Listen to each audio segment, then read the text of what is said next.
Ouch!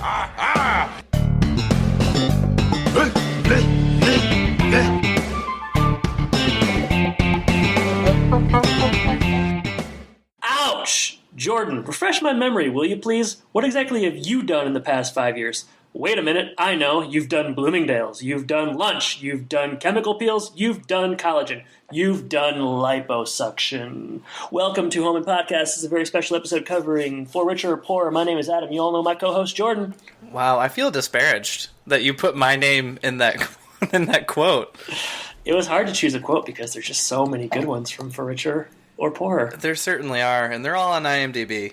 And they're all in the trailer. But before we drop the trailer into the episode, how are you today, Jordan? I'm doing all right. I'm at the very end of a cold here, so I've got some lingering congestion, but other than that, I'm doing pretty well. How about yourself? You know, I think it was cold when Tim was working some of those Amish mornings out there on the farm. Looked like he was pretty cold himself.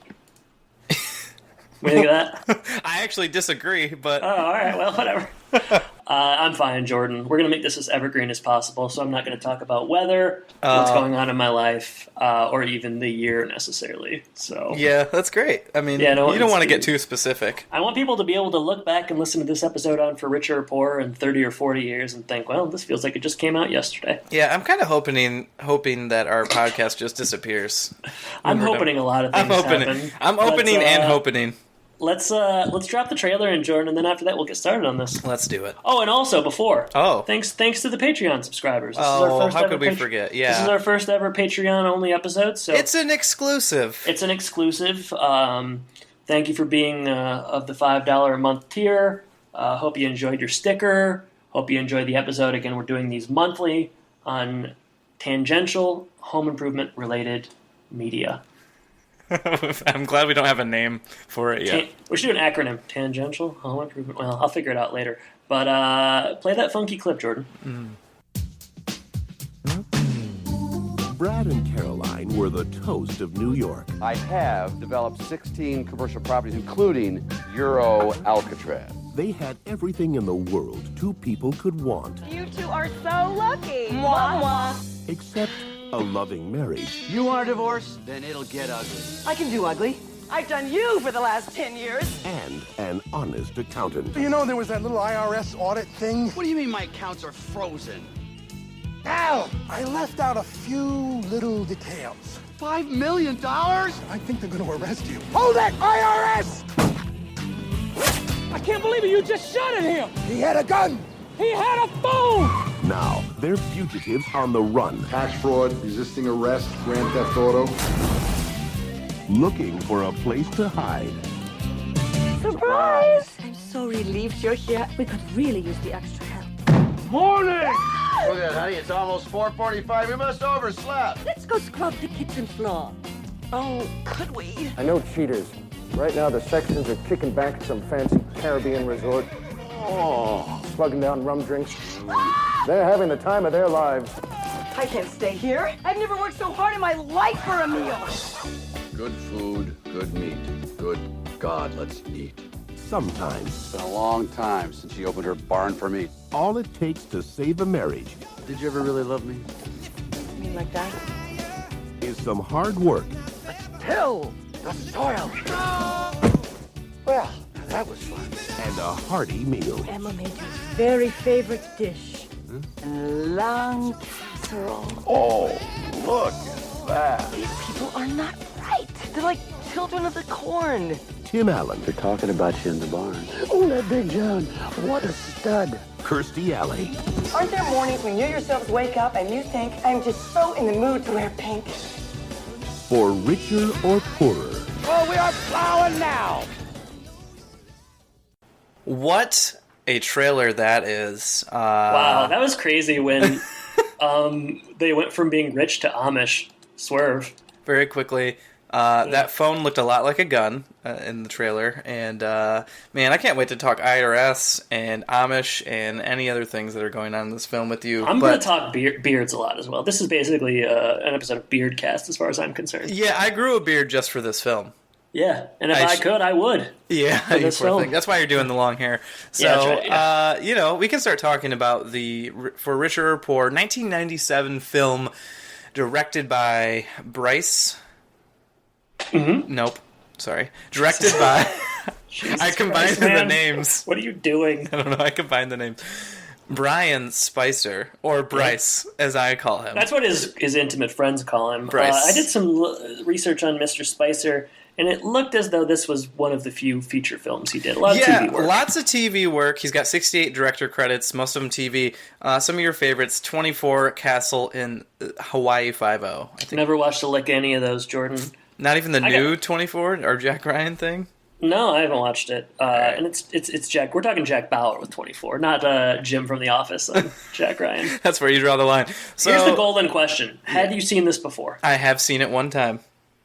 Before the episode? Yes. Okay. I was like, you're trying to trick me? What is this? Okay, this was my first time seeing it, and that really seldom happens with a movie we talk about. So yeah, you're kind of shoes on the other foot this time. That's sort of why I chose it, because I don't know if under any other circumstances if I ever would have watched it. It's one of those things where like I had seen the box back when there were, video stores 1,000 times, but never pulled the trigger. And I gotta say, it's one of, maybe I'll have a lot of complaints, maybe I won't, but one thing I really like about this movie is it has a really stellar poster. I think the poster is... Yeah, I mean, they didn't even have to make the movie.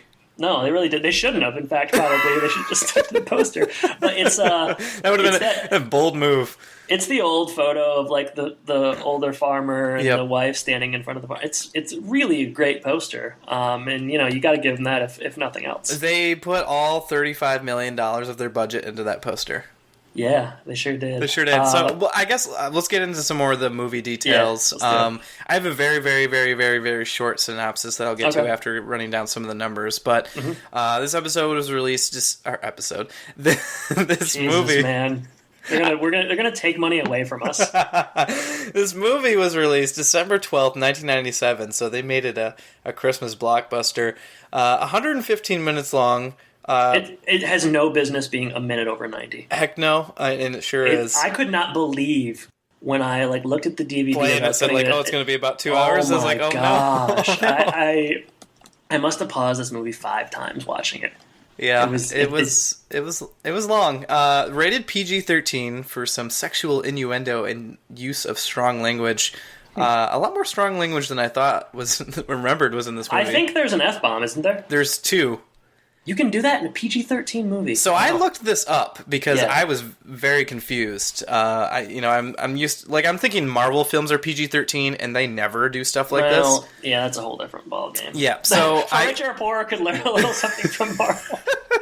So I looked it up. There's specific rules. You can use 2 or 3 F-bombs as long as they're not related to sex, I guess. Oh. And they did that here. So, and they probably didn't think anybody was going to see this movie, so it probably didn't really matter. No, they weren't worried about any repercussions. But if you do use it in referring to sex, you can only use it once. It's like a man with a golden gun. What a bizarre distinction to make. I know, yeah, very strange. Yeah. As I mentioned earlier, budget was $35 million. It grossed $31 million domestically. Yeah, something like 67 worldwide, though. So it wasn't a huge bomb necessarily, but it certainly wasn't the likes of the Santa Claus, for instance. No. But $35 million. I think it all shows up on screen in the New York stuff. I'm sure that filming in the city probably was costly, but once you get to Amish country, I'm not really seeing the budget on screen. Just that those lovely I don't know if you noticed, but the views look so fake. So fake, yeah. Oh, yeah. I did notice that, yeah. So as you mentioned, filmed in NYC, some in Maryland, and a lot in Pennsylvania. So they went on location for this kind of stuff. Here's the short synopsis that I was talking about earlier. Very short. A real estate hustler and his wife hide from the IRS among the Amish. So that was by John Nadeau. Mm-hmm. And John actually included his email address, so maybe we should hit him up with some questions. Yeah, he might know a little bit about this film. I want to talk briefly about wper Tim Allen and Kirstie Alley were. Oh, you want to do the career arcs right now. This point in their careers. That's exactly right. All right, so the year is 1997. Per IMDb, Home Improvement starts in. Well, I should know this. I believe Home Improvement starts in like 1990. So Home Improvement goes from 91 to 99. This is 1997. Tim Allen, Santa Claus comes out in 94. Big hit. Toy Story comes out in 95. Huge hit. Jungle the Jungle comes out before this. Small hit. Small hit, critically panned. But this is the second movie of his to come out in 1997. So he had some heat coming in from the Santa Claus and definitely from Toy Story. But this, and then he doesn't really do a movie again until 1999. He does Galaxy Quest, which a lot of people think is like a perfect sci-fi movie. It's really quite beloved. But I don't know. This is kind of. I have a feeling that this maybe sunk him from a film perspective for a little while, just because it was not a real moneymaker, and I don't know that it was. And I know it was not critically well received. But 2 years later, he's back with Galaxy Quest, and then he's doing Toy Story again. Yeah, Toy Story, Shaggy Dog, etc. But what about his counterpart? His counterpart, Jordan. It's a great question. Kirstie Alley, probably best known at this point for her work on Cheers. I'm scrolling down now. She's done a lot of work. Okay, getting there. So yeah, she does Cheers from. Man, she has done a lot of work. This is crazy. I do remember her being very popular as well. She does a lot in the 80s, like television shows I've never heard of, North and South. She does a TV movie called Stark. It looks as though Look Who's Talking, 1989, was those movies were fairly popular, and I remember her in that. She joins Cheers in 1987, is on for 148 episodes. She is the Diane replacement, and I think well received there. She does Look Who's Talking Now, the sequel. One thing that she did that I have seen a lot of growing up was It Takes Two, the Mary-Kate and Ashley movie. Yep. That's a great film, which we're going to cover on another bonus episode. Yeah, people ask for it. And then after this, she doesn't do a lot of movies after this. She switches into TV again with Veronica's Closet, which ran for 3 years, 67 episodes. I remember being sort of popular. And then after that, it's kind of nothing. She does Fat Actress, which was a TV show when she put on weight. And a lot of things. Scream Queens she was in last year, so she's making a comeback, but a lot of things that didn't kind of sputtered after this. I notably remember like a very downward spiral with her career. So maybe this started it. Who knows? It's possible. It's possible. But she's kind of at her height right now, I would say. Okay, so they're, 2 stars coming into this, which is why I guess it's such a flop, when you read that stuff. But, all right, so we mentioned the director, Bryce, or Brian Spicer. I also noted that he plays a prisoner in this film. He's uncredited. When was there a prisoner? I was wondering that myself. I guess I should have watched it more than once. On the cutting room floor. I saw on Wikipedia that they're calling this a cult, a film that has gained a cult following. That's what I hear about Galaxy Quest, not about this. Yeah, that makes more sense. To me, that cult following is really, it's kind of an overused term. It's basically like people use it to describe a movie that was universally hated, but now some people like, which I'm sure some people liked it when it came out. So to me, this is not a cult film. I've never heard anyone refer to it as that. But and we make those distinctions. So and we're going to be changing. I am generally the czar of cult films. One thing to note as we get into the opening credits here, this was the production company, The Bubble Factory. The Bubble Factory? Yeah, did you notice that? I did not. Well, yeah. Who's The Bubble Factory? Well, Flipper. They did Flipper. Oh. They did this. That's it. I'm not seeing anything else I really know about. Slappy and the Stinkers? Oh, I've never heard of that. No, but I was struck by that upon the open of the film. But let's get into the film, Jordan. Well, one last thing. No, I don't want to do anything else. Let's get into sure? We didn't talk about the writers of the film. Okay, sure. Right. I'm sure they're really good at writing. So let's talk a lot Jana about them. Howington, this is the one and only of Jana. So okay, just enough after that. And then Steve Lukanik, his only other writing credit was The Ultimate Guide to the Presidents, which was a history miniseries, which I quite enjoyed. So just maybe they were trying something they've never done before, and that's the last time they did that. If you try something you've never done before and you get it made and it goes to theaters. Successful in my book. It's kind of crazy that, like, they had really not a lot of experience doing writing, and then they got this really big film with, you know, I wonder if they wrote it like on spec and just like somebody's like, I want it. Somebody bought it. I don't know. They're like, this is a Tim Allen vehicle. I can see Tim Allen in this, baby. And boy, we do see Tim Allen right away after do. a little bit of money, money, money opening music. And these opening credits scream 90s. I mean, like, just it's dripping from the pores of the opening credits. You know, we're getting a lot of like kind of graphics and credit money's card, like falling, credit cards. Yeah, these people are jewelry, Ferraris, Jordan, custom suits. I don't think we edit these, but these people are fucking rich, man, and we are shown that right away. Like they are, and I mean, Ebert calls this. This struck me. We'll talk about Ebert's review at the end, but Ebert refers to Tim Allen as like a Trump-like surrogate. Refers to him as Trumpian. So I guess we're to imagine like in this movie he is. Hundreds of multi-millions of dollars, essentially. I mean, I don't know if that's the vibe. I guess it would make sense because eventually $5 million goes missing and he doesn't notice. I feel like if you didn't have that many millions, that would be something you would notice. But yeah, he's a real estate developer. She is a trophy wife. Yeah, I don't remember what she used to do. I think she wanted to be in fashion, and fashion designer. They've been married for 10 years now. We should say Brad and Caroline Sexton. I'm gonna remember those names like I'm gonna remember my 5th birthday. We're gonna call them Tim and Jill on accident. Yeah. So, anyways, they're at this party, this 10-year marriage anniversary party. Tim is kind of using it to.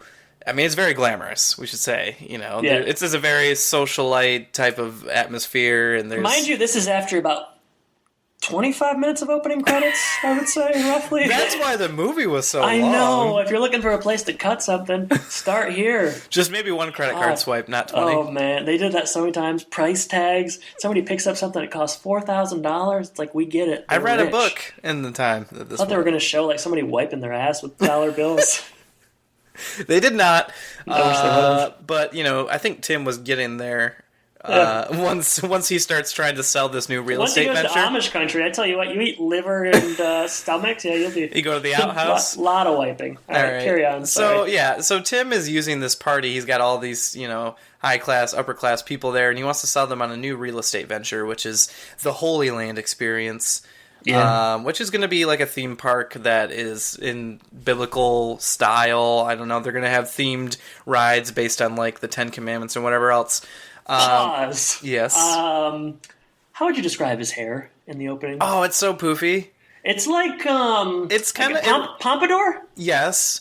It reminds me of like Pat Riley a little bit, where it was like slicked back, but it's not quite as gel.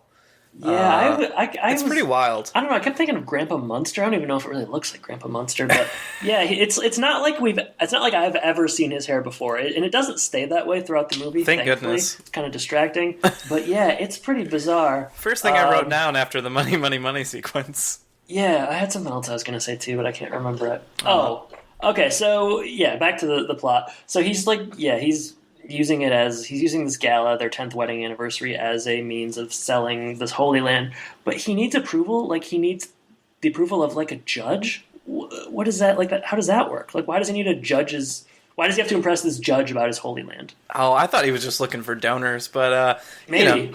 Maybe I wasn't watching as closely as I should have. Are judges supposed to be very wealthy people? I guess. I don't know. They can hold sway. That's for sure. Yeah, it was just weird, because, like, she comes over... And like it doesn't go well. It doesn't go well. We skipped a couple of things in the beginning, but important things. Yeah, Wayne Knight is basically told by Newman. Yeah, Newman of Seinfeld fame is basically told that there's been tax fraud committed by his company or whatever. Juana Mann, Miguel Nunez, is one of the IRS people that are chasing him throughout the movie. And he says they have a big meeting the next day and they need to hash this out because $5 million has gone missing and yeah, there's been fraud. So that is what opens, and then we get to this party. There is a Holy Land experience in Orlando. Really? Yeah. I think I don't know. I drive by. It's right off of I-4, but it is basically an interactive theme park. Well, not theme park. There's not rides. It's not, in this movie, they make it clear that he's just trying to make money off of this place. Also, they make it clear it's a terrible idea. They do make it clear. Everybody thinks it's a bad idea. It's a bad idea. They do have one here, which I guess is semi-popular because it's been around for a while. And it does more of it's more like a Renaissance festival of sorts. It puts you back 2,000 years and does sounds awesome. Just theaters and stuff. Theater shows and stuff. I've never been there, but you see it every time you go into Orlando. But that really rang true for me in Orlando. All these people. Okay. Yep, you got it. All right. So the judge needs to be sold. Tim, what's his name? Brad. Brad. It's my dad's name. I should remember that. Brad somehow lights her dress on fire. This judge, and you know what she says in response? I hope you burn in hell. Seems a bit take it easy. She is. My God, I hope you burn in hell. What is wrong with you? She's mad about the sacrilege, not so much the fire. Yeah, she's mad. I mean, I think there's more going on beneath the surface. That's your reaction. I mean, hey, I'm not going to be excited if part of my clothing it's a little charred, but she immediately is like, yeah, you burn in hell for this, Brad. Oh man, it's a rough start for Brad. Yeah, it is. They head home. The party basically ends at that point. It's over. They head home, husband and wife, and we find out very soon that this 10 years of marriage is really a sham. Mm-hmm. Because they're just angry at each other. They're They hate each other. They're sniping. In their apartment, it's very glamorous. There's all of the accoutrements that you could ever want. It's 90s glamorous. It's like that guy's office in the episode of Home Improvement, Wes Davidson. See, that was more like 80s to me. Okay. It depends on how you define the aesthetics. But, it's very, dark. There's a lot of mahogany. He uses a remote control to open the cabinet for his TV. It's cheap rich. They're trying to make it look rich, mahogany like you don't like mahogany. I know you love mahogany. I don't really like mahogany, Jordan. I don't know how to tell you this. Sorry. Awkward. I know. The facade is off. They're basically just hurling insults at one another. She says he's an idiot, cites his Euro Alcatraz idea, which... It's kind of funny. I don't know. I thought it was kind of just a theme park called Euro Alcatraz. I don't know. I thought that was all right. The quote we opened the episode with, he says that she doesn't really do anything. She's just a trophy wife. The fight continues. They're fighting over an intercom. Intercom's shorthand for rich in 90s shows. And then it ends. You get an F-bomb, and she wants a divorce. And they've talked about divorce before, but this time... It's going to stick. And they sleep in separate rooms. I mean, they might as well already be divorced. It's all for appearances. In this scene, and in lots of scenes in this movie, there's a lot. They use music a lot in this movie. And in this scene, there's a stringed orchestra in the background, and it as they're hurling insults, it's kind of like a dance. It's very strange. It's operatic, would you say? Yeah, similar. And so, as you said, they're going to move on to actually getting a divorce. You learn that they're in major debt. There's nothing there. She's not going to get anything. This is when I noted there was 2 F-bombs dropped right away. Yeah, it's weird. It's a weird tonal movie to me, just in general. It is tonally kind of strange. It switches genres 3 times, I would say. Yeah, but it's slapstick at one point. Let me tell you, none of them are a prestige in genre. I'll tell you that much right now. One note to finish this scene.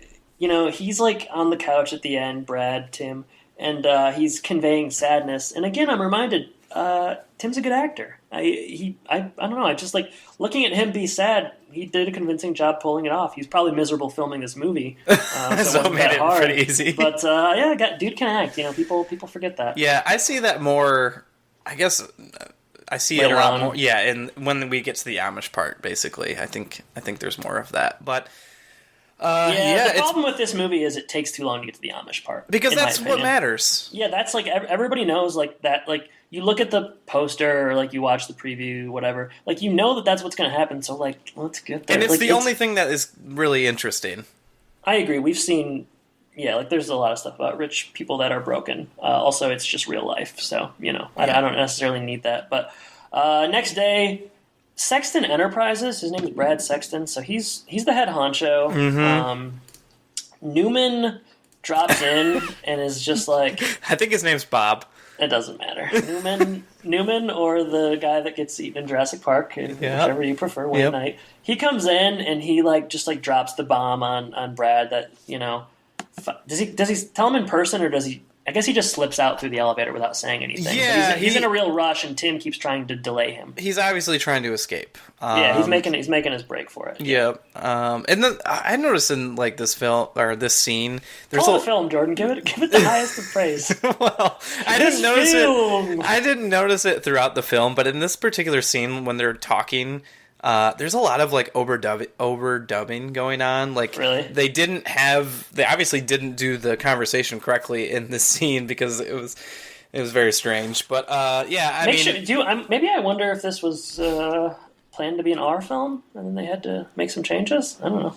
Well, that would have made it even more strange. I feel like. I know. I wish they would have. That would have been better. All right, so. I guess IRS arrives. IRS arrives. Things are going bad. Juana Mann and Larry Miller from. He's a stand-up. He's like works for the school and the Nutty Professor. He's the dad in 10 Things I Hate About You. He's a bald guy. He's in everything. He's amusing. Not really in this though. No, he's kind of the Terminator in this movie. Yeah, he carries a gun.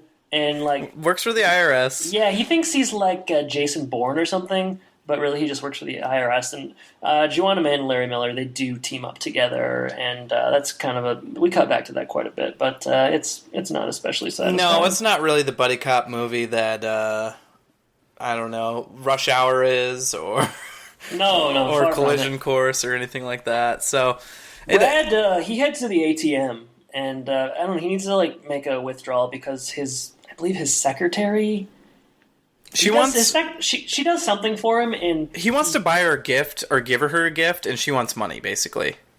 I got the feeling that she was doing things for him a lot, and he wasn't paying her back because he didn't have the money, so he was kind of stiffing her. That's the vibe I got. But I don't know. Yeah, I thought basically he would just give her stuff because he.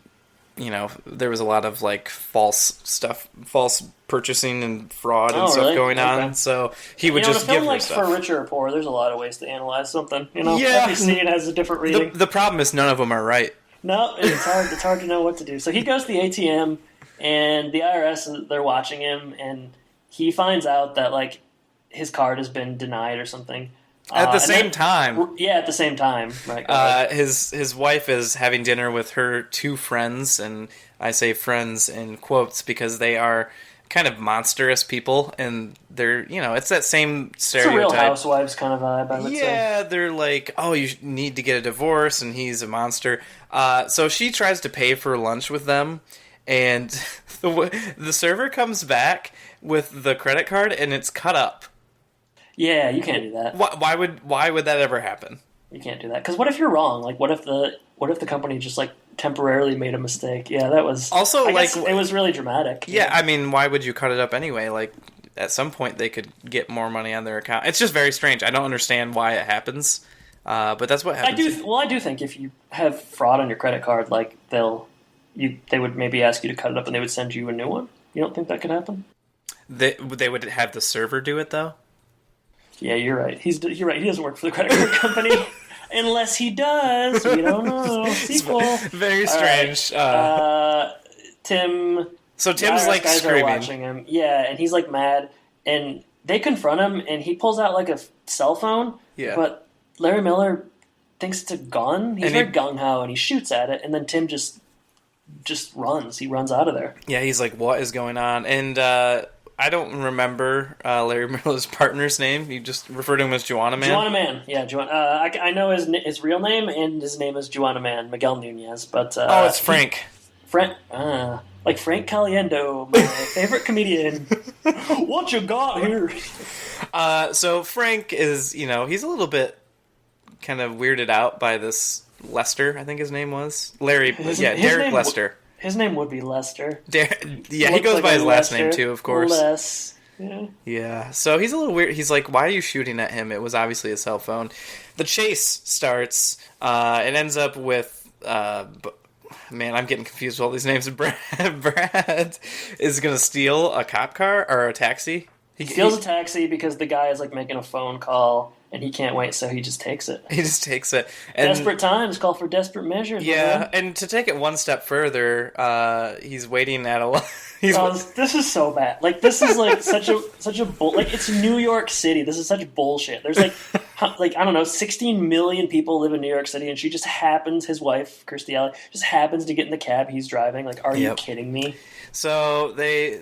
he's trying to explain to her what's going on. She's trying to basically get out of the car by any means necessary. They drive. They leave New York City. They're headed out to the country, and they continue to go. And I was thinking at some point, like, she really wants to get out of the car and run away. Yeah. At some point, he's going to have to get gas, right? Why wouldn't she just leave? Why doesn't he just let her go? Who cares? You're getting a divorce. I guess throughout the whole movie, though, like, you get the feeling that Brad doesn't want a divorce. Yeah, he doesn't. He loves her. I guess that the movie's trying to say. It's a little bit harder to tell with her right away, but I guess he's worried about her general wellness, which is good, I suppose. But they're driving the car, and it's not clear how long they're driving. Very quickly, they get to like Amish country, Pennsylvania. I'm assuming like a Bethlehem area, and something happens wherein the taxi is crashed into a small pond. It's almost a cow crash. Oh yeah, the cow crash. Yeah, and so he swerves, avoids the cow, ends up, running over. I think there's a for sale sign. He runs it over and ends up in the pond. Mm-hmm. And I like that she wants to die in the water, basically. Yeah. He, tries to help her out of the car. She, is still smoking her cigarette, even as she's, trying to swim. She's kind of grating in this, in my, Oh, yeah. I think this is kind of her shtick, maybe, at the time, but, she's not an especially sympathetic character. No, I don't really know why Brad wants to be with her, but... Yeah, well, he must remember the good days, He sees the diamond in the rough. In the last episode of Sopranos, Tony Soprano tells his son AJ, you just got to remember the good times, and he was right. So I think that's a lesson we should all take with us. So here's the rub at this point. Give me the rub. The rub. They have to camp with the cows tonight. Yeah. They lean. This looks so uncomfortable. They try to lean up against opposite sides of the tree. Mm-hmm. Tree of life. Why? Yeah. Why wouldn't you just lay on the ground? I don't know. Seems soft. Why'd they choose this area that has 15 cows in it? Why? I don't. Who has any idea? I think I'd sleep next to the cows. They keep you company. Why? Because they would protect you or something? Well, if they are startled, you should be startled. That's true. You're right. Yeah. But they sleep leaning up against a tree, which I would have to stay up for 8 days straight to fall asleep in that position. It's just impossible. You'd probably die first. Who knows? I don't know. Let's not find out. The good news is that they are close to a town called Intercourse, Pennsylvania. What is that? What are we doing here? What are we doing here? Intercourse, Pennsylvania. This is written by a 13-year-old. That's not funny. You know what? I think it might actually be a place, though. Well, look it up and let me know. Right. And even if it is, it's still not funny. It is a village in Pennsylvania. Population of about... Tim Allen and Kirstie Alley? Well, it's about 1,200 people in 2010, but the sign says it's about 3,000 people. Oh, so you're saying maybe housing crash in 2008, people kind of had to get out of there, maybe. Heck yeah. Thanks, Obama. Either that or Brad bought everything around and kicked everybody out. Now, I think at the end of the movie, he is not doing that. Nah. Switch. Yeah, we'll switch. Yeah, and you know what, from here, you know what's going to happen, right? He has some cool sunglasses that are round and kind of flip up, and I thought I'd like to have those. You would. Kirstie Alley is very, very annoying and complains a lot, and she needs her cigarettes, etc., etc. Somehow they get to town, and Brad overhears that. And I didn't even necessarily hear this, and I was paying attention pretty closely, but somehow he overhears that someone is expecting two cousins to come visit, and they've never met them before, and he immediately views that as an opportunity to kind of like, and I don't even really know what he views it as an opportunity to do, other than have a place to stay tonight. Like, there was really no thought of like the long game here, but he hears that, and that's kind of the new plan. Yeah, well, and I think he hears that they have like a month, basically, until they're supposed to arrive. So he basically... We're to believe this takes place over the course of a month? That's correct. This is like Home Improvement. I had no idea. I thought maybe like a week, 4 or 5 days. So, he basically says, all right, I've got a month to figure out what we do. Here's a place to stay. No one's going to find us, and we've got people to impersonate. Really, he's got everything that he wants. So, good news for Brad. Intercourse, Pennsylvania, man. That's right. So, they make their way over to the Yoder farm, where everyone wants to be. Do they buy clothing before they get there? Yeah, but I thought they didn't have any money. Maybe I need to see a scene where like Tim is like standing by an outhouse and he's like, "Psst, Jebediah, bring your brother. Come here for a minute." And then like they go in and you hear some punching sound effects, and then he comes out in the clothes. Like that's. I'm not trying to make this movie any longer, but like you kind of need that. Well, that's a good idea, and we'll relay it to Jana for richer or poorer too. Can't always get what you want. So they walk to Yoder Farm, and I think Samuel, kind of the patriarch of the farm, he looks up. Like that guy. I like him, and I first thought, "Is this Will Ferrell?" And then I was very. Oh, really? I thought it was. I remember him from. He's in a lot of like he's like the bad coach in The Big Green. Which is a movie I've for whatever reason seen a lot of times. I don't have his bio pulled up. His name is J.O. Sanders, I think. Yeah, I got his name. I just don't have his credits. But so he he's the patriarch. He looks up at the time, and he doesn't see Jacob and Emma Yoder or Brad and Carolyn Sexton yet. But like the winds are changing around him. It's very strange. Like the trees are blowing, and I thought, is Mary Poppins going to come in? What's going on here? I don't necessarily know what they're doing there, but I do know that he was also in The Day After Tomorrow, Kiss the Girls, Revolutionary Road, Edge of Darkness, and. He was in the last season of The Sinner, or maybe this season of The Sinner, which is a show. So he's still working. He's in Sneaky Pete. I do like this guy. I think it's kind of hard to play Amish without being just like a cliche or a stereotype, but I think he does okay. I think he does fine. It's understated. It's kind of understated. The Amish would appreciate that, I guess. I don't know. Like you could. Hey, have you ever seen Kingpin? I mean, like you want to see, and I like Kingpin better than this movie, but like you want to see Amish stereotypes. That's what you're getting with Kingpin. Do you have a lot of experience with the Amish? Yeah, I mean, I wouldn't say a lot, but like around Houghton Lake where my parents live, like there is a fairly substantial Amish population. So you'll get a lot of like people maybe like selling like pies and stuff on the side of the road. And I think my dad has purchased 2, maybe 3 sheds from the Amish.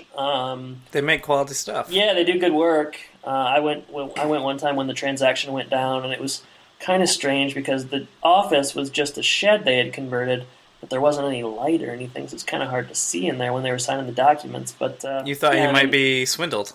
I think he maybe was trying to pull the wool over my eyes. I don't know. My dad's susceptible to those kind of things, so it wouldn't have surprised me if he ended up paying $3,000 instead of $300. But that would have been bad. Yeah, I don't know. I like this guy. The Amish stuff is okay overall, but I do like this guy.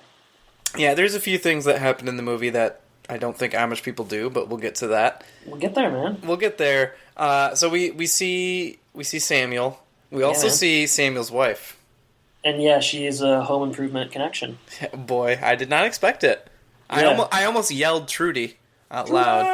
Hey, Rudy. Oh, no Bill Cosby anymore. So. No, sorry, too late for that. Trudy, I mean, you can give her bio, I suppose.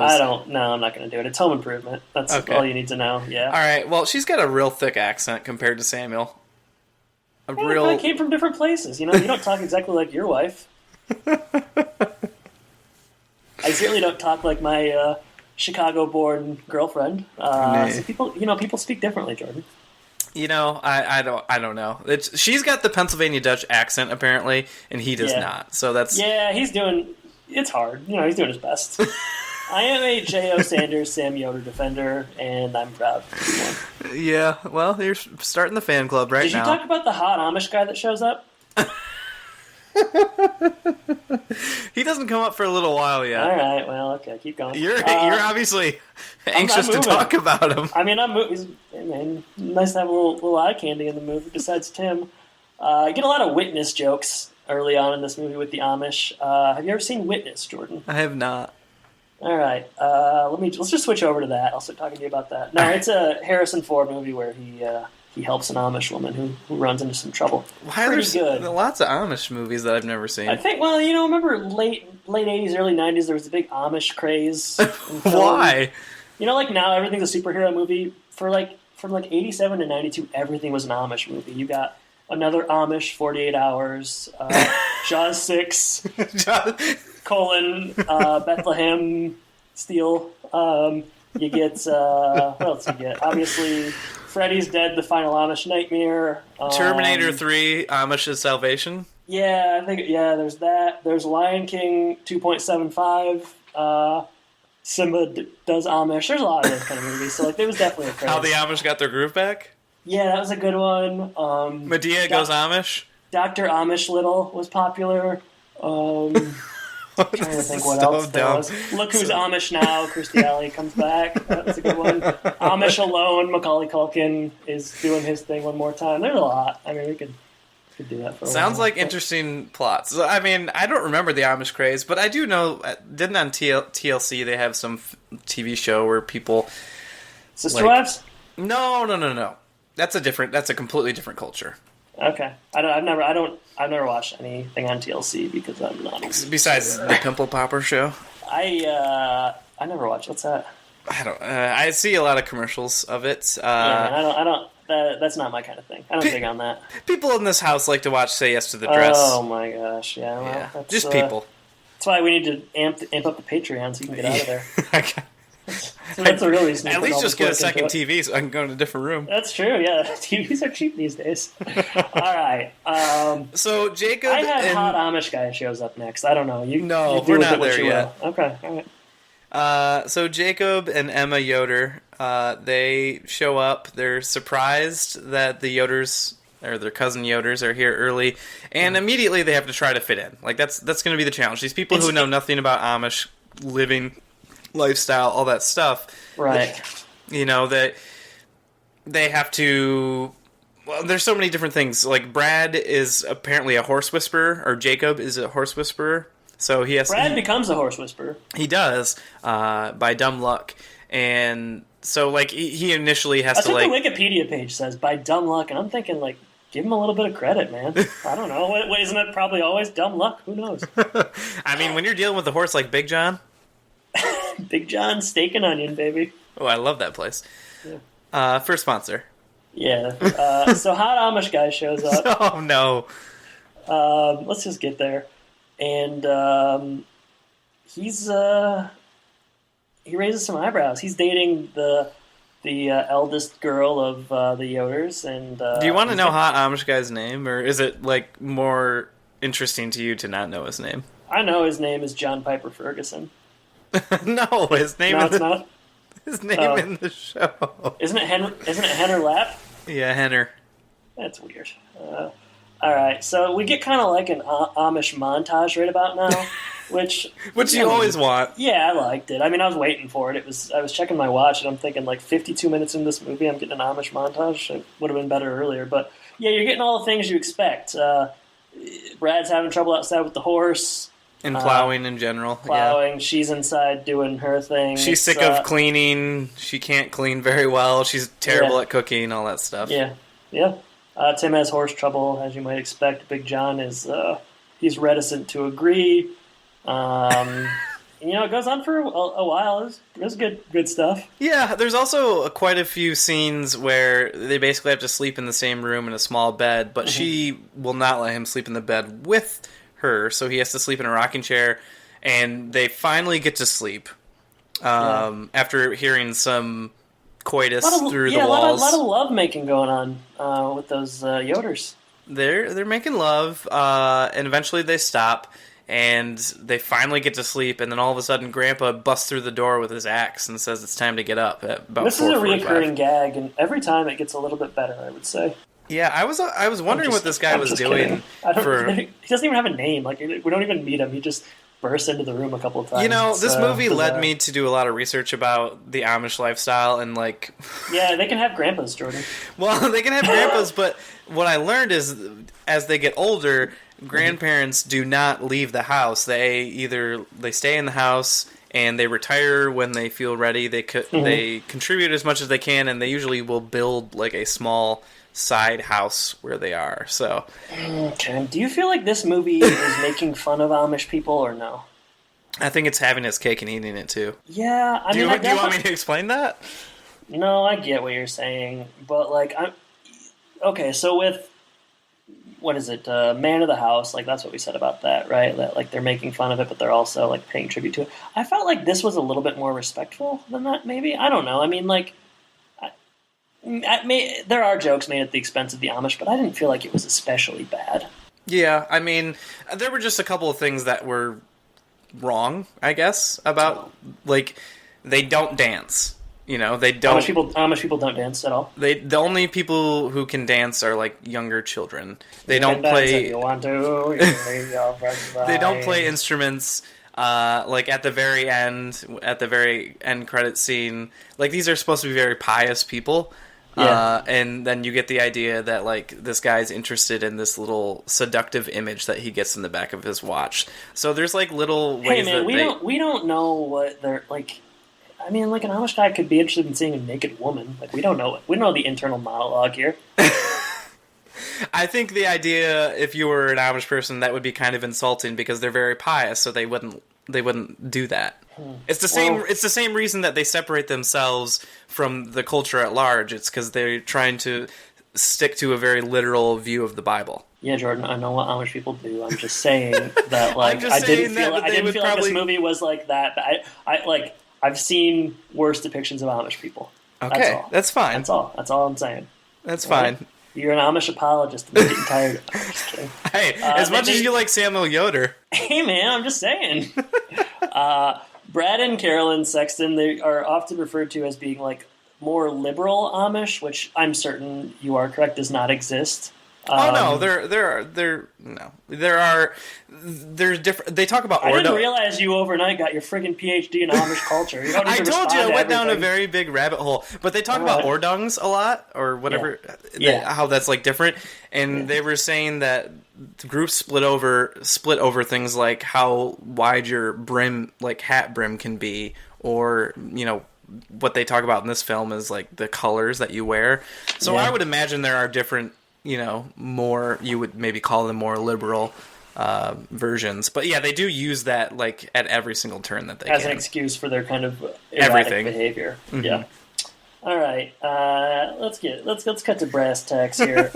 Meanwhile, we got the IRS kind of on his tail. I don't know. There's a lot of stuff here where we're cutting back and forth. They're making minor discoveries. Tim or Brad has a lawyer named Phil Kleinman, played by Michael Lerner, which is like it's kind of hard to tell throughout the movie if he's actually like on his side or not. Right. But he does turn out to be on his side, and this is a familiar guy. I'm not going to look at this bio, but Blank Check, I would say, is a Michael Lerner movie that I've seen quite a few times before. But he's calling him. Tim is calling him throughout, and they're kind of touching base about what he can do to get out of there. Mm-hmm.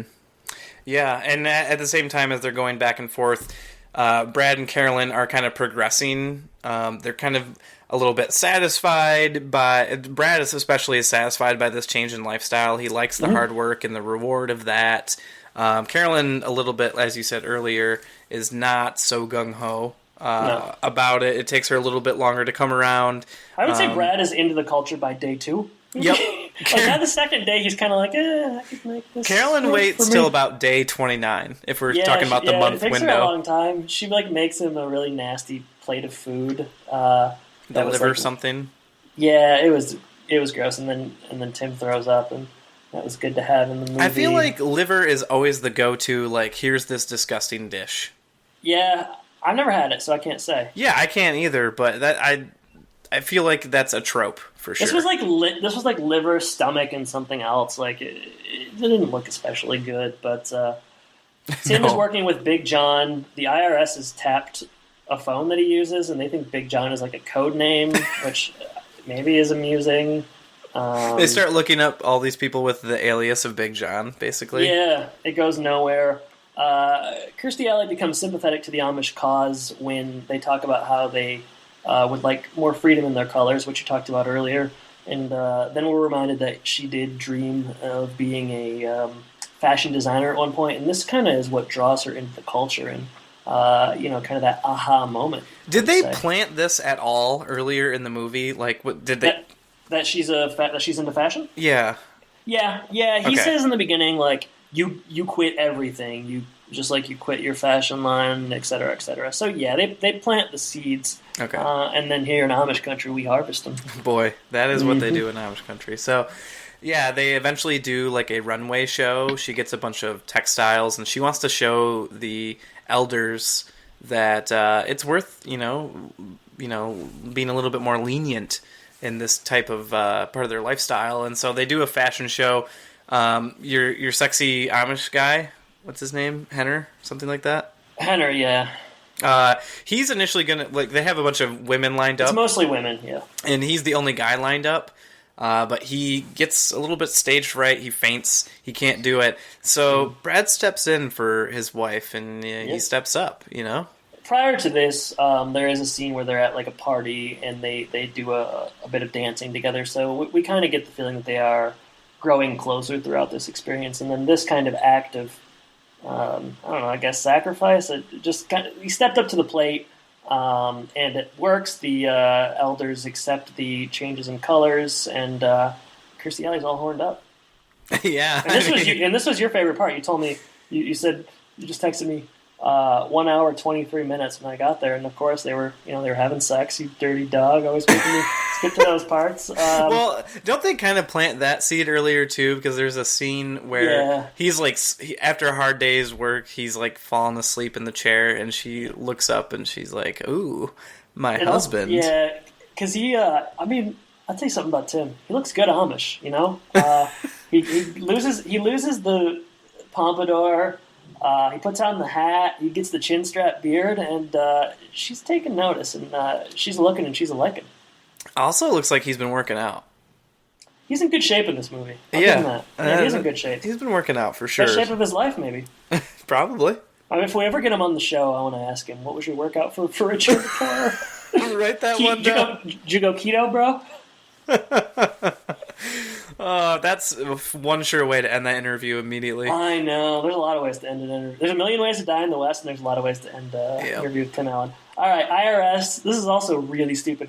They somehow track him down, and they end up, Larry Miller and Juana Man crash their car into the same pond where the taxi is, and they're like, "Oh, that was a lucky break." Oh my god! The same cow actually puts them in there too. Yeah, the amount of coincidences in this movie, it's just not necessary either. Like, you could just have them driving by and spot the cab. Like, it does stick out like a sore thumb out there, but instead they have to crash their car in the exact same spot as, Brad. Pretty convenient.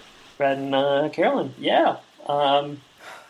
So I guess at that point they're like putting up different signs that say like wanted, and then hard to swallow this part because evidently no one can recognize them because they are wearing Amish clothes now, but otherwise they look the exact same. Larry Miller has kind of a solution. He starts putting like a little makeshift beard on them, and he puts one on Carolyn's character as well. Do you think if you're an adult man and you're playing this role as Larry Miller, and you've had some success in your life, you stand up, you've been on some TV shows, you've been in some other movies. How's he feeling about doing this beard thing? Do you think he feels good about it, or does he just keep getting them checks? Keep getting them checks. Yeah, new bathroom, I guess, but man, it's tough because he's generally pretty funny, but he sucks in this.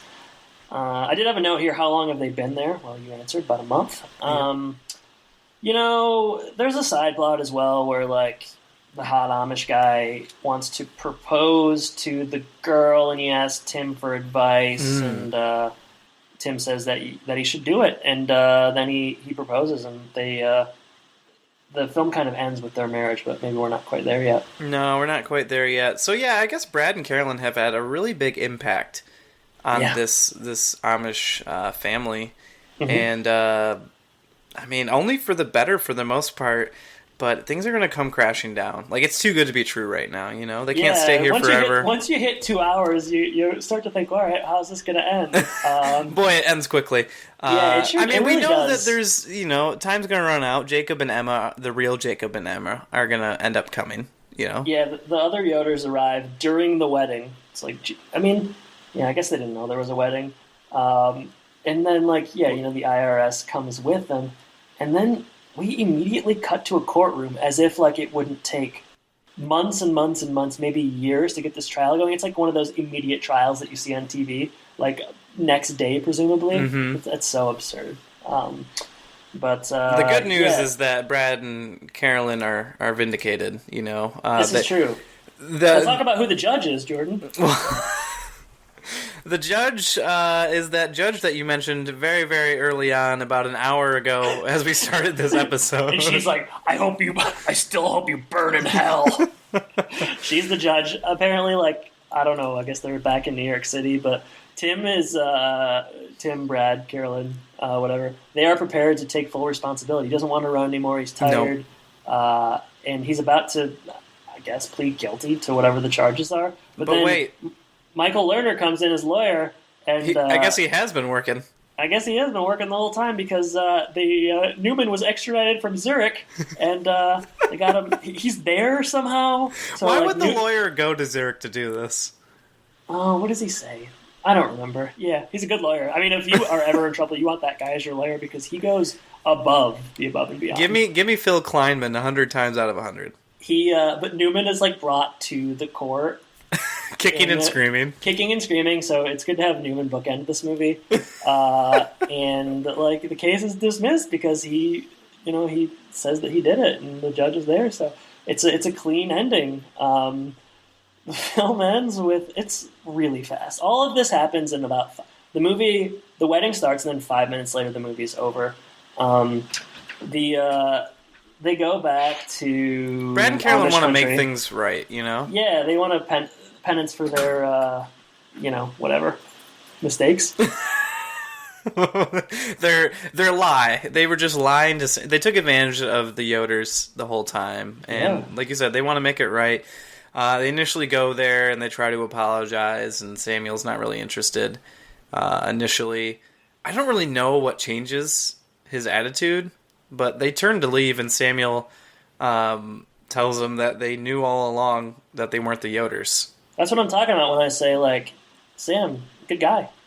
Sam's a good dude. Yeah. They said they put up with it because it was planning season and they needed extra help. Gotta do what you gotta do. Yeah. So Samuel really pulled the wool over his eyes, if you ask me. Mm-hmm. Yeah. And then there's some sort of a horse trade. That's right. Big John is given in exchange for the pocket watch that we mentioned a little bit earlier. Mm-hmm. And we also, I guess there's some scene a long time ago where there's this truck. Yeah. This older truck that Tim trades his Jaguar for the truck. And I don't really understand the significance of that, I guess.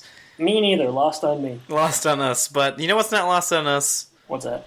Big John, the gargantuan Belgian horse, will now be residing in New York.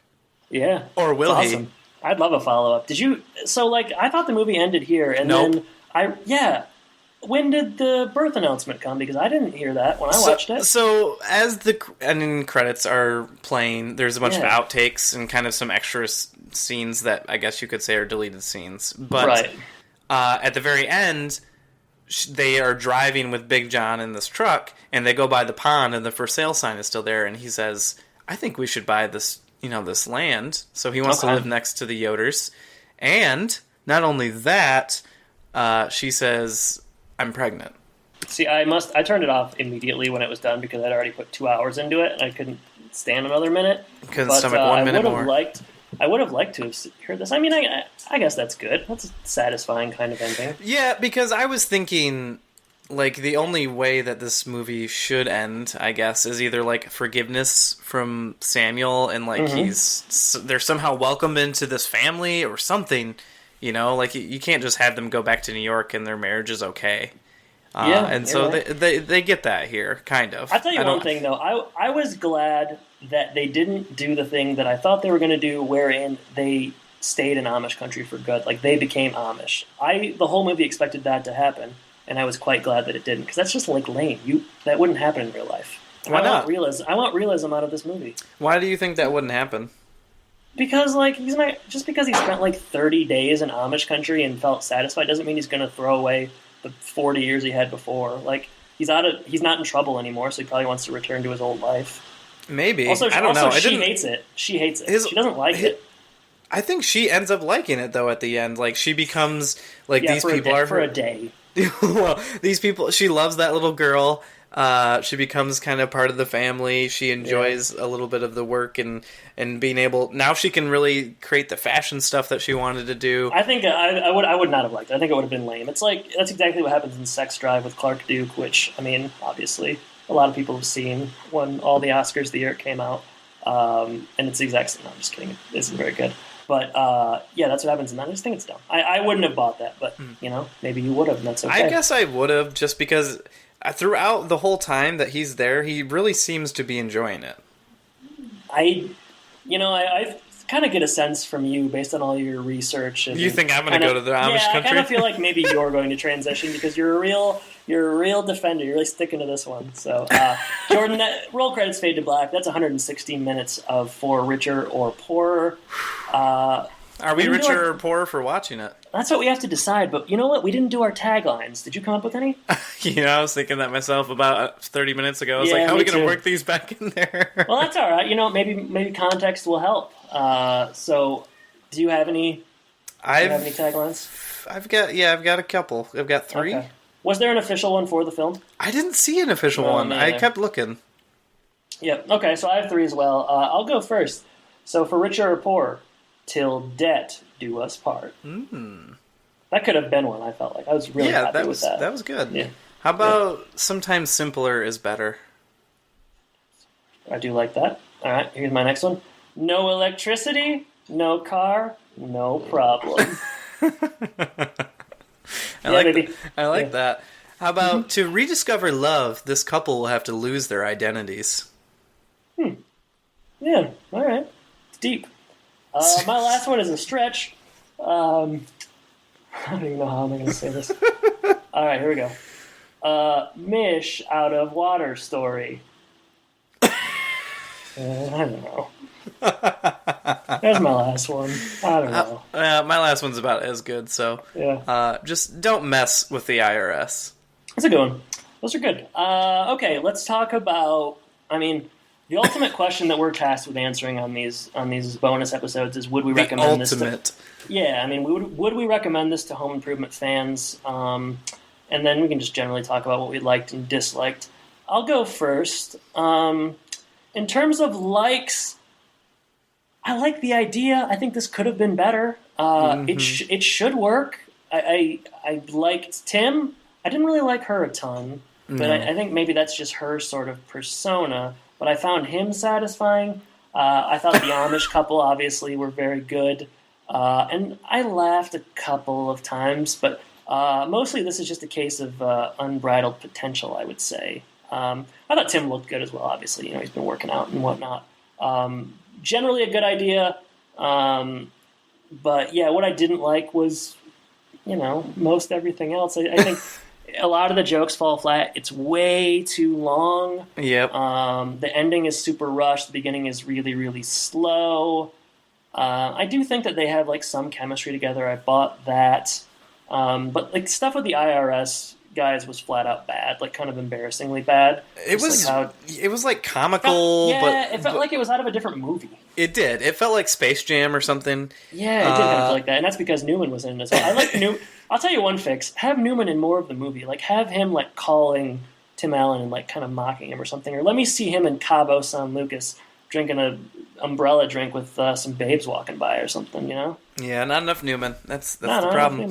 What about you? What do you think? Yeah, no, I agree with a lot of what you said. Pacing is very strange. The tones are just completely uneven. I don't understand the juxtaposition of there's comic music playing throughout the film in a lot of different parts, but then there's just F-bombs and everything. Yeah. So Tim's hair, we talked about that at the beginning. That obviously makes a good shift, but at the very beginning is very bad. I like it. The coincidences are really hard to swallow. That was brutal. Yeah, so hard to swallow. All right, so I'm sorry. Did you have one more? Well, yeah. I mean, just Lester. Lester is ridiculous. Yeah, that's tough, and I do like that guy. But all right, Jordan. The grand question is: would you recommend this to Home Improvement fans? Do you want to go first, or do you want me to? I mean, I guess I would say. Yes, if it is the made-for-TV version. Okay. Because why is that? I would say Home Improvement's obviously a little bit more wholesome, and so if you were watching this on TV, it would be shorter because they have to, make it down to 2 hours with commercials. They would get rid of a lot of the curse words and all that kind of stuff, which that would help with the wholesomeness. And those would the cursing really seems to bother. The cursing really bothered you, didn't it? You keep going back to that.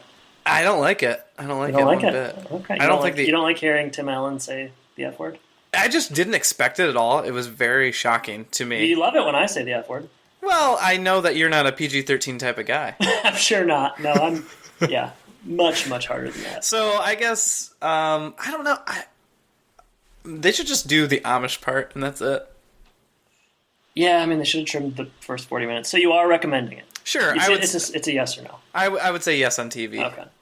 I would recommend it as well. I don't think it's good, but I think Tim is good. And if you like Home Improvement and you like him on that, then you'll probably like him in this. So I'm just kind of going with that. He's good. I think he rises above the material. It is too long, but I don't know. There's some laughs to be had. It's an interesting time capsule from 1997. So yeah, I would ultimately recommend it, I guess. All right. But it's very borderline, I would say. Yeah, it's pretty close. Yeah. It's pretty close. I had to do it with a lot of caveats, so. Yeah, you sure did. What did the critics say? All right, Jordan. 15% on Rotten Tomatoes, 45% audience score. Those are bad. I'm saving 15%. Ebert for last. Yeah, it's low. All right, so James Sanford of the Kalamazoo Gazette says, no masterpiece, but it does have heart. I would agree. Yeah, that's pretty good. USA Today's Mike Clark says, Kirstie Alley and Tim Allen are shallow New York socialites on the verge of divorce who become tax fraud fugitives and pretend to be simple Amish folk. Eva Gabor and Eddie Albert, they're not. That's a reference to something I don't get. But he gave it 1.5 out of 4. He must not have liked it. Scott Weinberg of eFilmCritic.com says, bottom of the barrel comedy tripe. So not too kind, Jordan. Is there anyone who's, can you read one that is favorable? The no masterpiece, but it does have heart is favorable. Okay. I can read I'll read here's one. This is from AJV, who's a super reviewer. TV actors Tim Allen and Kirstie Alley star in a romantic comedy, and it's actually really funny. Of course, it isn't the best comedy of the year, but surprisingly good and enjoyable to watch. There's one. There you go. Here's another one from Dean McKenna. Good, hilarious comedy of a wacky businessman and his spoiled wife who go on the lam after a ballistic IRS agent decides to take them down. Things pick up when the couple hides out in an Amish colony, a part like Witness. What is with everybody in Witness? And then lastly, I'll save Ebert's. Ebert gave this 2 stars. One star more than it deserved, I guess. Oh, what would I give this? Probably 1.5. Kirstie Alley and Tim Allen are warm and appealing and good with the zingers after years of practice on sitcoms. Watching them work in For Richer or Poor, I admired their sheer professionalism. The plot is a yawner, another one of those fish-out-of-water formula jobs, complete with car chases and jokes about cow manure. But they succeed somehow in bringing a certain charm to their scenes, and they never miss a laugh line. I think that's pretty apt. I agree with most of that. Yeah, that's fine. All right. That's it. That's what we got for today, I guess. That's what we got for today. Thank you for donating to the $5 level of Patreon. Again, once a month we're doing episodes like this. Jordan, I chose this one. You're going to be choosing the next one, and once you choose, we'll put that out to the people so that they know. We'll put that out for the people, and then maybe after that, then our $7 donors will be able to choose. Oh, hey, we're hoping, but yeah. This has been a pleasurable experience, Jordan. I've enjoyed our time in Amish country together. Listeners, thank you for listening, and I guess I should say take care. Take care, everybody.